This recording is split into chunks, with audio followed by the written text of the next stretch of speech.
সৈয়দা সুমন ব্লকে এবারে গন্তব্য সান্দাকফু। ৫ মাস ধরে প্ল্যানিং করার পর এই ট্রিপটা যে one of the best trip হয়ে যাবে আমরা কেউই ভাবতে পারিনি।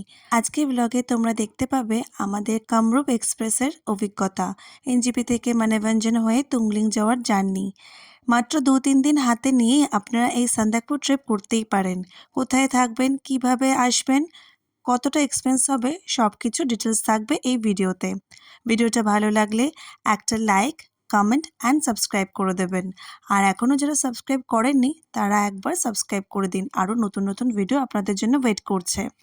চলো তাহলে শুরু করা যাক আমাদের সান্দাকফু ট্রিপের গল্প।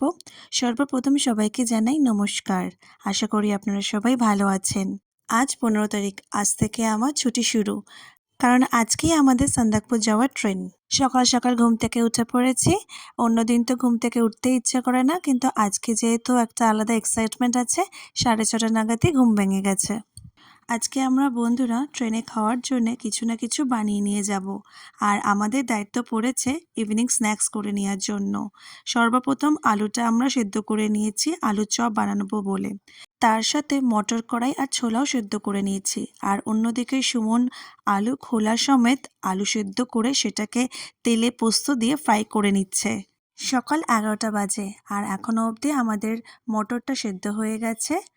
আর চপের জন্যে আমরা আলু স্ম্যাশড করে রেখেছি, এর মধ্যে সব মশলা, আদা সব কিছু দেওয়া আছে। এবার চপের পুরটা তৈরি করব। আর এদিকে ছোলা সেদ্ধ হয়ে গেছে আমাদের। এখানেও আর একটা মটর সেদ্ধ করে রাখা আছে। সুমন এদিকে বাদাম আর ছোলাটা ভেজে নিচ্ছে। এর মধ্যে একটু লঙ্কা, নুন আর তেল, এই তিনটের মধ্যে দেওয়া আছে। এই যে দেখছেন না ট্রেতে, এখানে টোটাল 32টা পুর রাখা হয়েছে চপ করার জন্যে। এবার এই পুরগুলোকেই একটু হাত দিয়ে চেপটিয়ে তারপর ব্যাটারের মধ্যে দিয়ে ফ্রাই করতে হবে। এদিকে চপের ব্যাটার বানানো রেডি হয়ে গেছে। এবার আমরা চপগুলো ভাজবো। কেমন দোকানের মতো ফিল আসছে তাই না? এরকম ঠিক দোকানেও এরকমভাবেই ভাজে। ব্যাটারের মধ্যে আমরা স্বাদ মতো নুন, বেসন, ময়দা, কর্নফ্লাওয়ার, একটু লঙ্কা আর কালো জিরা ইউজ করেছি। এখানে মা সব চপগুলো ছেড়ে দিচ্ছে তেলের মধ্যে। এতক্ষণ ধরে সুমনই তো হেল্প করছিল, কিন্তু এখন সুমন ফ্রেশ হতে গেছে। এবার তাড়াতাড়ি আমাদের একটু রেডিও হতে হবে, যেহেতু 3টের সময় গাড়ি চলে আসবে। এরপর যদি না রেডি হই তাহলে দেরি হয়ে যাবে অনেকটাই। যতক্ষণ না একটু ব্রাউনিশ হচ্ছে ততক্ষণ এই ডুবো তেলে আমাদেরটা ভাজতে হবে। চপের পুরটা আমি তৈরি করে নিচ্ছি যাতে মায়ের একটু হেল্প হয়ে যায়। এই পুরের মধ্যে আমরা বাদামও ইউজ করেছি। বাদামটা কিন্তু দিলে কিন্তু স্বাদটা কিন্তু আরও দ্বিগুণ হয়ে যায়। দেখুন এখানে কিন্তু দুরকমভাবে ভাজা আছে। এটা একটু ডিপ ব্রাউনিশ আর ওটা হচ্ছে একটু ইয়েলোইশ। ডিপ ব্রাউনিশটা হচ্ছে দুবার করে ভাজা হয়েছে, আর যেটা ইয়েলোইশ সেটা কিন্তু একবার। যেগুলো একবার করে ভাজা হয়েছে সেগুলো আবার সেকেন্ডবারের জন্যে মা তেলের মধ্যে ছেড়ে দিচ্ছে। চপ সবসময় দুবার করে ভাজলে অনেক মুচমুচে থাকে অনেকক্ষণ ধরে। যেহেতু আমরা সেই সন্ধ্যে 7টা-8টার আগে তো আমরা চপ খেতে পারবো না, তাই জন্যে দুবার করে ভেজে নেওয়াই ভালো। কি বলো মা, কেমন লাগছে দেখতে? একদম দোকানের মতো তাই না? হ্যাঁ, একদম দোকানের মতো লাগছে। এর সাথে মুড়ি আর কাঁচা লঙ্কা। আমাদের সব রেডি হয়ে গেছে, এবার আমরা সব গোছাবো। যেমন স্ন্যাক্স আর যা যা আছে সব কিছু এবার প্যাকিং করতে হবে। ফয়েলে সব কিছু রাখতে হবে যাতে ঠিকঠাকভাবে থাকে আর নরম না হয়ে যায়। সব কিছু দেখে শুনে আমাদের রাখতে হবে। এই ফয়েলগুলো ট্রাভেলের জন্য খুব ভালো, তাই জন্যে এই ফয়েলগুলো আমি ইউজ করেছি। এবার এই কেকটার কথা বলি। এই কেকটা কাল রাতে আমি বানিয়েছি। কেমন হয়েছে জানি না খেতে। যেহেতু আমি প্রথমবারই কেকটা বানিয়েছি, দেখা যাক কেমন খেতে হয়, আর আমি আপনাদের শেয়ার করব। কেকটা আমি কিভাবে বানালাম সেটাও আপনাদের কিন্তু দেখাবো। এটা অ্যাকচুয়ালি হচ্ছে ফ্রুট কেক। এর মধ্যে কাজু, কিশমিশ, 2টো ডিম সব কিছু দেওয়া আছে। প্রথমে ভেবেছিলাম যে ডিম দিয়ে করব না, তারপর ভাবলাম আজকে তো কোনো নিরামিষের ডে নয়, তাহলে আজকে তো ডিম দিয়ে করা যেতেই পারে। ফয়েলের কন্টেনারে আমরা সব কিছু সুন্দর করে সাজিয়ে দিয়েছি। সাজিয়ে রেখে কিছুক্ষণ ঠান্ডা হয়ে যাওয়ার পরে তারপর ফয়েলের মুখগুলো এবার বন্ধ করে দেব। আমাদের প্যাকিং অলমোস্ট ডান। এবার শুধু ফয়েলের মুখগুলো ভালো করে আটকিয়ে দিচ্ছি যাতে নরম না হয়ে যায়। আমরা লাঞ্চ করে আমরা রেডি হয়ে গেছি। এবার আমাদের গাড়ি এসে গেছে, আমরা এবার বেরোবো। দুগ্গা দুগ্গা করে এবার আমরা চলুন বেরিয়ে পড়ি। সুমন লাগেজগুলো গাড়িতে ঢুকিয়ে নিচ্ছে। এবার চলুন তাহলে গাড়িতে এবার উঠে বসি।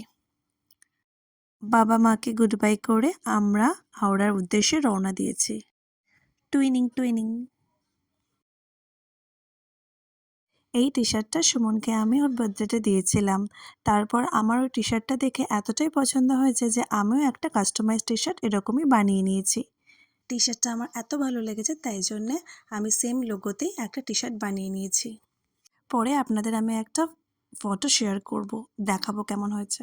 আমরা দুজনে এতটাই ভালোবাসি পাহাড় যেতে, তাই এটাই বেস্ট। আমরা অন দ্য ওয়ে। এইবারে আমরা যাচ্ছি সান্দাকফুতে। সান্দাকফুতে একদিন স্টে আছে, তারপর তুমলিংয়ে একদিন, তারপর আমরা যাব দার্জিলিংয়ে। দার্জিলিংয়ে 2 দিন স্টে আছে, টোটাল 5 to 6 ডেজের।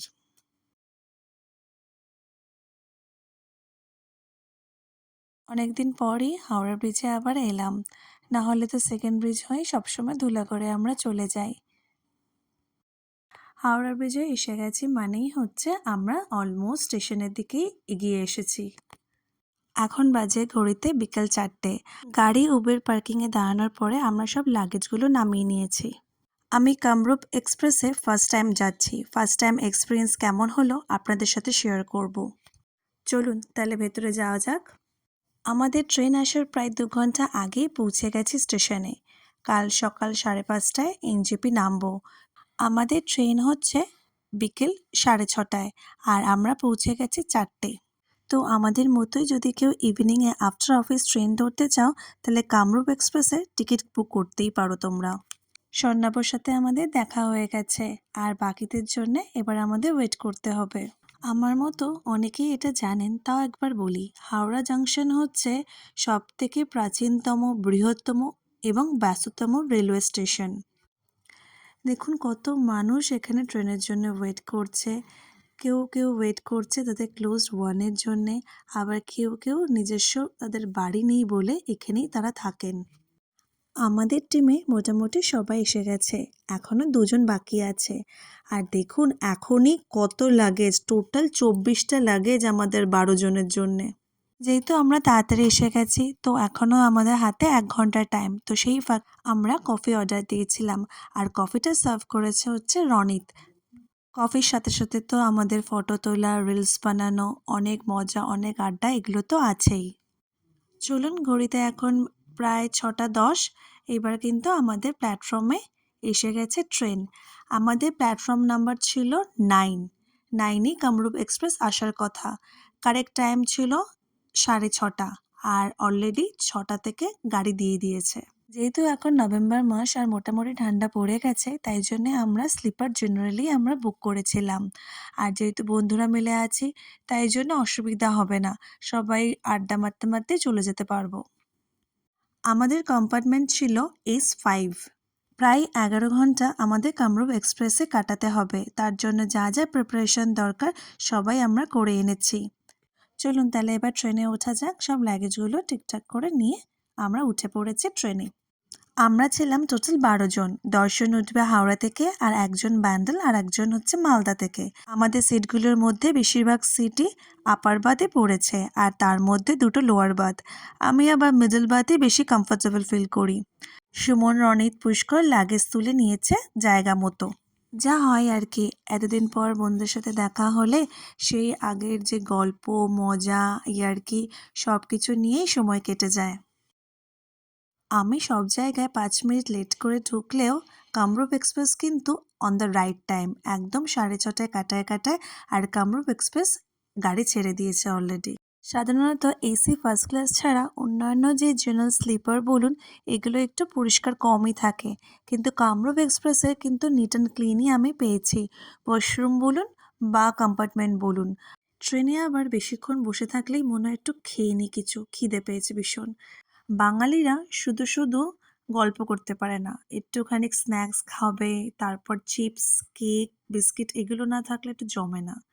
তাই জন্যে আমরা এটা দিয়ে পেট পুজো আমাদের শুরু করলাম। পুষ্কর এখানে শশাগুলো কেটে নিচ্ছে আমাদের ঝালমুড়ির জন্যে। ঝালমুড়ি কিন্তু আমরা কিনে খাবো না, আমরা নিজেরাই বানিয়ে খাবো। এই যে প্লাস্টিকটা দেখছেন, এই প্লাস্টিকে আমরা ঝালমুড়িটা মাখবো, কারণ আমাদের কাছে বড় কন্টেনার কিছু ছিল না। বড় কন্টেনার নিয়ে ট্রাভেল করাও তো যায় না, তাই জন্য এই প্লাস্টিক দিয়ে আমরা ঝালমুড়ি মাখবো। ঝালমুড়ি আর ট্রেনের সাথে একটা আলাদাই লিঙ্ক আছে, তাই না? ঘড়িতে এখন 8:30 রাত, আর তানিয়াদি ব্যান্ডেল থেকে উঠে পড়েছে ট্রেনে। এবার আমাদের চপ খাওয়ার পালা। সবার মুখের এক্সপ্রেশন দেখে আপনারা বুঝতে পারছেন যে চপ খেয়ে সবার পছন্দ হয়েছে, অ্যান্ড সবাই অনেক কমপ্লিমেন্ট দিয়েছে। আমি তো কমপ্লিমেন্ট পেয়ে খুবই আনন্দিত। এই প্লাস্টিকটার মধ্যে সব কিছু মিক্সিং চলছে। এই দেখুন কিভাবে পুষ্কর মিক্সিং করছে। সবার লাস্টে মুড়ি মাখার মধ্যে শসা, লঙ্কা আর ধনেপাতা অ্যাড করে দেওয়া হচ্ছে, যাতে ফ্লেভারটা আরও বেশি সুন্দর হয়। আমাদের কিন্তু ঝালমুড়ি মাখায় কোনো ত্রুটি নেই। আমাদের কাছে কিন্তু কাগজের ঠোঙাও আছে। ঠোঙা করেই সবাইকে ঝালমুড়ি ডিস্ট্রিবিউট করা হচ্ছে। ঝালমুড়ি আর সবার সাথে গল্প, এই সব মিলিয়ে যেন একটা সুন্দর পরিবেশ তৈরি হয়েছে। আমি তো মুড়ি অত পছন্দই করি না, কিন্তু এই ঝালমুড়ি মাখাটা যে এত সুন্দর হয়েছে যে আমি না খেয়ে থাকতেই পারিনি। ইভিনিং স্ন্যাক্সটা না অনেকটা হেভি হয়ে গেছিলো, তাই জন্যে আমরা 12টার আগে কিছু খেতেই পারিনি। রাত 12টার সময় আমরা ডিনার নিয়ে বসেছি। ডিনারে ছিল ছাতুর পরোটা, নর্মাল পরোটা, পনিরের ভুজিয়া, চানা পনির আর ড্রাই চিলি চিকেন। প্রত্যেকটা রান্না যেন অদ্ভুতভাবে সুন্দর হয়েছিল, আর কি টেস্ট! প্রত্যেকটা রান্নাই কিন্তু বাড়িতে করা। সবাই কিন্তু খুব ভালোবেসেই রান্নাগুলো করে এনেছিল আমাদের জন্যে। বাঙালিদের রাতে খাওয়ার পরে তো একটু ঘুম দরকারই। আর এবার চলুন তাহলে একটু রেস্ট নিয়ে নিই। আবার দেখা হবে কালকে সকালের ব্লগে। ততক্ষণ আপনারাও আমার মতো ওয়েট করুন সুন্দর সকালের জন্য।